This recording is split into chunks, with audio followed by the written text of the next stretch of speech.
Сәлем оқырмандар, сіздермен Арайдың асханасы осы үй жағдайында қолдан кеспе кескен кезде бір-біріне жабысып қалады, немесе тамағымыз пісіп шыққаннан кейін ботқа болып кетеді деп көп оқырмандарым сұрайды. Сол үшін көптеген лайфхакпен бөлісетін боламын. Өте дәмді болып шығатын, бір-біріне жабыспайтын, ботқа болмайтын кеспенің рецептісімен бөлісемін. Алдымен ыдысымызға 2 жұмыртқамыз саламыз, дәміне қарай тұз салып, тұзымыз ергенше араластырамыз. Одан кейін қыздар кішкене ғана, міне видеода көріп тұрсыздар ма, дәл осыны кішкене ғана су құясыздар, одан көп құймаңыздар қыздар.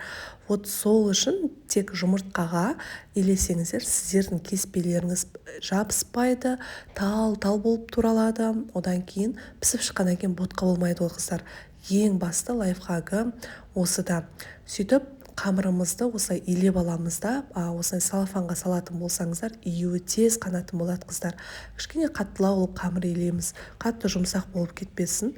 Одан кейін қазанымызға кішкене сұйық майды құйып, пиязымызды өте ұсақтап турап, алдымен пиязымызды қуырып алатын боламыз. Одан кейін үстіне томат немесе помидорды ұсақтап турап, тағы да салып, тағы да жақсылап қуырамыз.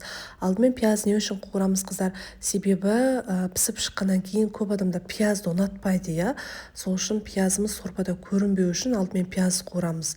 Етті сәбіз салып қуырып, дәміне қарай тұз салып, одан кейін суымызды молырақ қылып құйып, асты қайнап шыққаннан кейін асты баяу отта етіміз жұмсарғанша пісіріп аламыз қыздар.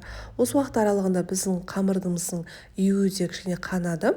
Сол уақытта ұнымызды себе отырып, қамырымызды барынша жұқалау қылып жаямыз қыздар. Кәдімгідей бешбармаққа қамыр жаясыздар ғой, дәл солай болу керек, немесе одан кішкене жұқалау болса да болады. Ортасына салмақ түсірмей, барлық салмақты екі жағына түсіріп, осылай біркелкі етіп қамырымызды жайып шығамыз.